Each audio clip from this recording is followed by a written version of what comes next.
Alright everybody, welcome back to the channel. This is Terrifying Tuesday, so let's talk about some horror related stuff. We have for you today kind of everything we know so far about the origin of a brand new iconic horror figure, Art the Clown from the Terrifier series.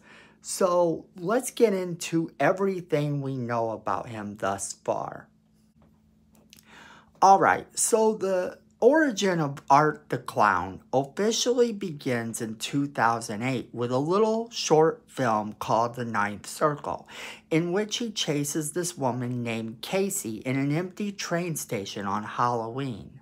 Now, he is not the main character of this movie, as it is only his job to take this woman to be sacrificed to the devil. And that's his sole purpose in this movie.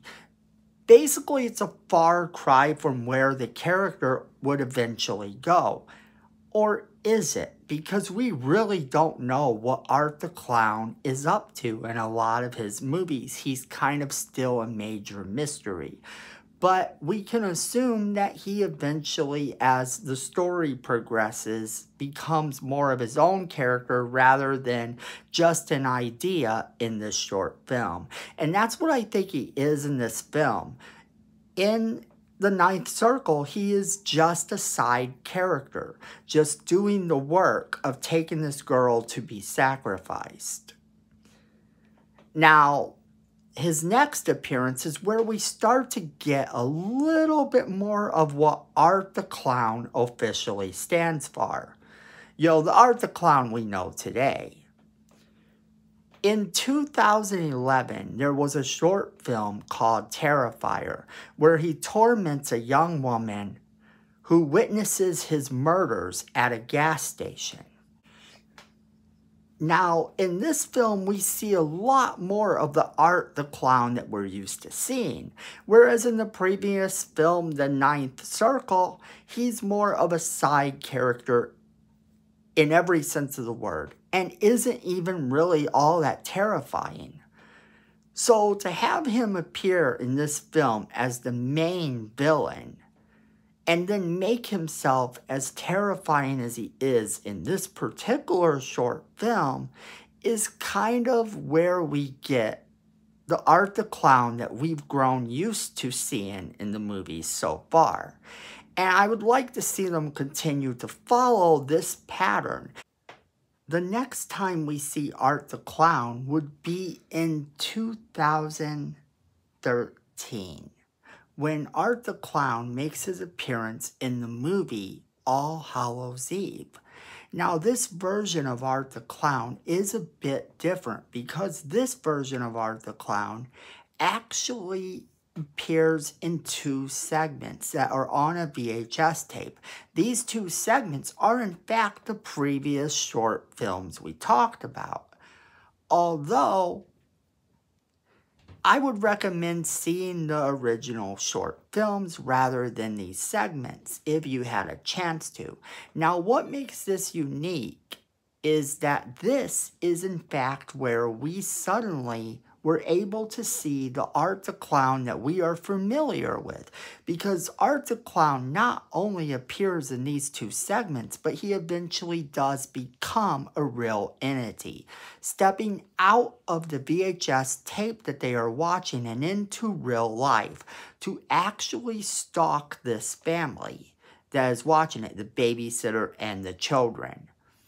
Now, when he stalks the babysitter and the children, it kind of goes along with the Art the Clown we see later on, being a much more brutal and harsh character to watch.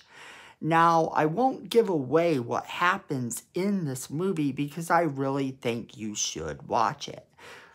But he does end up killing some people, and it is pretty gory, although it's not anywhere near as gory as his next outing. It wouldn't be until 2016 that we saw Art the Clown again. However, by this point, he'd already become a bit of a cult classic. And in this particular movie, he keeps that going. The 2016 movie Terrifier takes Art the Clown and gives him his own story, with him starting to follow these two girls who we assume are going to be the final girls of the movie. They are not. It quickly escalates from there to give you a scary and fun time.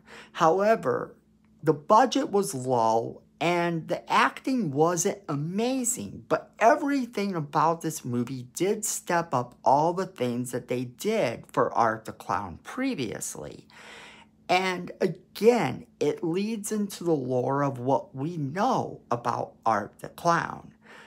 While he can be a supernatural being, this one kept him a little more realistic in terms of most of the movie, with him stalking people and then eventually getting around to killing them.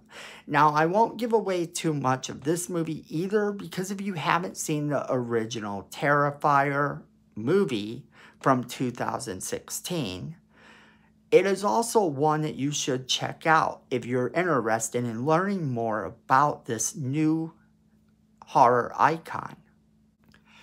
That brings us right into Terrifier 2, where now he is once again a supernatural entity in every sense of the word. The things that he does within this movie and the trippiness and the dream sequences all go to make the Art the Clown character a lot more sinister than he was before. And the budget is actually higher than what the other one was, but it still was on a kind of lower budget. Now, the character that is the final girl in this has a father who apparently does know a little bit about Art the Clown. And we see this in the form of sketches that he has in a sketchbook, which also are the inspiration for her Halloween costume.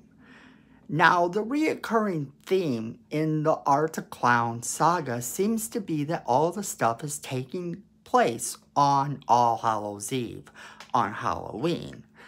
Now, whether or not he is some sort of demon bringing souls to the Lord of Darkness or something like that, we really, at this point, don't know.